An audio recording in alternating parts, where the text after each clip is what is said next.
तो आज हम लोग पृष्ठीय क्षेत्रफल और आयतन का एक महत्वपूर्ण प्रश्न पढ़ेंगे जो बोर्ड परीक्षा में दिया हुआ है 2025 में, और ये 4 नंबर में पूछा गया है।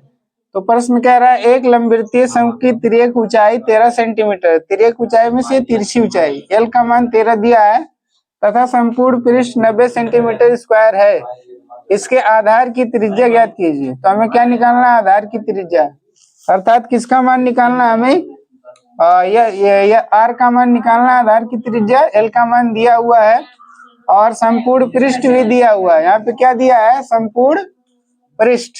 संपूर्ण पृष्ठ का मान ये दिया है और संपूर्ण पृष्ठ का सूत्र पाई आर ब्रैकेट में एल प्लस आर होता है। तो इसमें हमें एच के मान की जरूरत नहीं है, तो हम लोग एच का मान नहीं निकालेंगे। तो क्या करेंगे? सबसे पहले मान लेंगे कि माना शंकु की तिर्यक ऊंचाई, शंकु की तिर्यक ऊंचाई स्मॉल एल है। हमने वहां स्मॉल एल लिया है तो यहाँ पे लिखेंगे स्मॉल एल तथा त्रिज्या, त्रिज्या क्या मानेंगे? स्मॉल आर, स्मॉल आर है। तो यहाँ पे एल का मान दे रखा है 13 सेंटीमीटर। कितना दिया है? 13 सेंटीमीटर। और आर का मान हमें क्या करना है? निकालना है। और संपूर्ण पृष्ठ दे रखा है 90 पाई सेंटीमीटर स्क्वायर। तो हम लोग लिखेंगे संपूर्ण पृष्ठ बराबर 90 पाई सेंटीमीटर स्क्वायर। और संपूर्ण पृष्ठ का सूत्र कितना होता है वो हम लोग क्या करेंगे? लेफ्ट साइड में लिख देंगे। ये संपूर्ण पृष्ठ का सूत्र है, इसका संपूर्ण पृष्ठ है पाई आर और ब्रैकेट में एल प्लस आर। तो यहाँ से पाई क्या हो जाएगा? ये भी गुणे में है, 90 और पाई के बीच में गुणा है। यहाँ पे पाई और आर के बीच में भी गुणा है, तो ये दोनों पाई क्या हो जाएगा? कट जाएगा। अब हम लोग क्या करेंगे? एल का मान रखेंगे। तो आर और ब्रैकेट में एल का मान रखेंगे 13 प्लस आर बराबर 90। इसके बाद आर से अंदर गुणा होगा तो 13 आर हो जाएगा। आर का गुणा 13 में 13 आर प्लस आर का गुणा फिर आर में होगा आर स्क्वायर बराबर कितना हो जाएगा? 90। इसके बाद हम लोग 90 को इधर लाएंगे। अब ये बन गया दो घात समीकरण। तो पहले आर स्क्वायर और इसके बाद फिर क्या लिखेंगे? प्लस 13 आर और प्लस 90 को इधर ले आएंगे तो कितना हो जाएगा? माइनस 90 बराबर 0। अब हम लोग क्या करेंगे? इस समीकरण को हल करेंगे। तो इस समीकरण को हम लोग गुणनखंड विधि से हल कर लेते हैं, मध्य पद को 2 भागों में बांटकर। तो आर स्क्वायर प्लस यहाँ पे 13 है, 13 की जगह पे हम लोग क्या करेंगे? क्या लिखेंगे 13 की जगह पे? सबसे पहले हम लोग आर स्क्वायर के पहले कितना है? 1 है, 1 का और इसके बाद एक कांस्टेंट टर्म जो है अचर पद, इसका गुणा करेंगे माइनस 90 और किसका? यहाँ पे क्या छिपा हुआ है? कितना?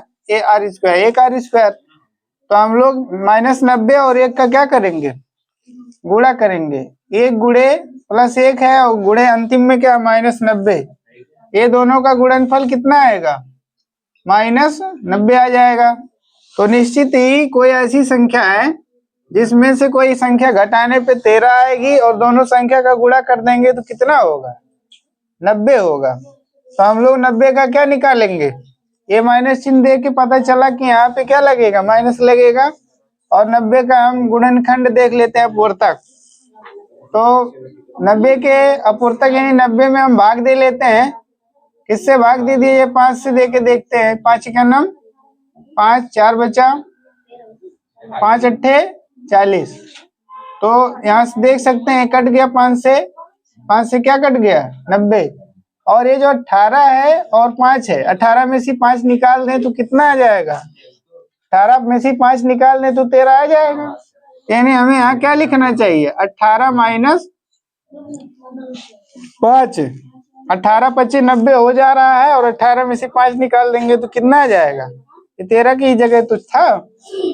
तो अब हम लोग लिखेंगे आर स्क्वायर, आर से अंदर गुणा करेंगे तो क्या हो जाएगा? 18 आर माइनस कितना आर? 5 आर। अंदर आर से गुणा हो गया, माइनस 90 बराबर 0। अब क्या करेंगे? हम लोग इस ब्रैकेट को हटाएंगे तो ब्रैकेट के आगे प्लस है, प्लस से अंदर गुणा होगा, कोई फर्क नहीं पड़ेगा। तो प्लस 18R माइनस 5R और माइनस 90 बराबर 0। अब हम लोग क्या करेंगे, दो पदों में कॉमन देखेंगे। क्या देखेंगे, दो पदों में कॉमन देखेंगे। कॉमन क्या दिख रहा है, यहाँ से R कॉमन है, यहाँ से क्या कॉमन है, पहले दो पदों में R, तो बचेगा क्या, R प्लस 18 माइनस यहाँ से माइनस 5 कॉमन है, और यहाँ से बचेगा क्या, R बचेगा, और क्या बचेगा, चिन्ह कौन सा रहेगा यहाँ पर, यहाँ पे माइनस से माइनस चिन्ह में क्या करके लिखा जाएगा, गुणा, तो यहाँ पे कौन सा चिन्ह आएगा। और यहाँ से क्या बचा है, 5 कॉमन निकाला गया है, तो क्या बचा, 5 गुणे 18 तो 90 हो रहा था, तो यहाँ से कितना बचेगा, 18 तो बचेगा। आप 90 को 5 गुणे क्या समझ सकते हैं, 18, तो 5 बाहर निकल चुका है, तो 18 ही तो बचा, बराबर क्या लिखेंगे, 0। तो अब क्या कॉमन है, ये इतना एक पद है, इतना एक पद है, दोनों एक गुणे में, ये भी गुणे में है, तो ये पूरा कोष्टक देख सकते हैं एक जैसा है, कॉमन मीन्स एक जैसा।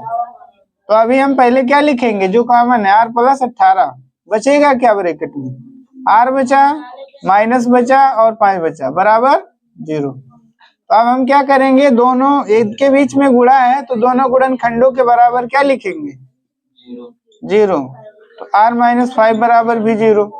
तो R बराबर प्लस 18 उधर गया तो क्या हो जाएगा, माइनस 18, और ये माइनस 5 उधर जाएगा तो क्या हो जाएगा, प्लस 5। तो ये त्रिज्या जो है, त्रिज्या क्या है, ऋणात्मक है, और त्रिज्या कभी भी ऋणात्मक नहीं हो सकती। तो ये मान जो है हमारा, ये अमान्य क्या है, यानी ये मान्य नहीं हो जाएगा। तो मान्य कौन होगा, R बराबर 5। तो यही हो गया हमारा, यही क्या हो जाएगा, आंसर हो गया कितना सेंटीमीटर, R बराबर 5 प्राप्त हुआ ना। तो R बराबर 5 सेंटीमीटर ही हमारा ये क्या हो जाएगा, आंसर। तो मैं उम्मीद करता हूँ कि ये सवाल समझ में आया होगा। ये सवाल समझ में आया होगा तो वीडियो को लाइक करिए, चैनल को सब्सक्राइब करिए। धन्यवाद।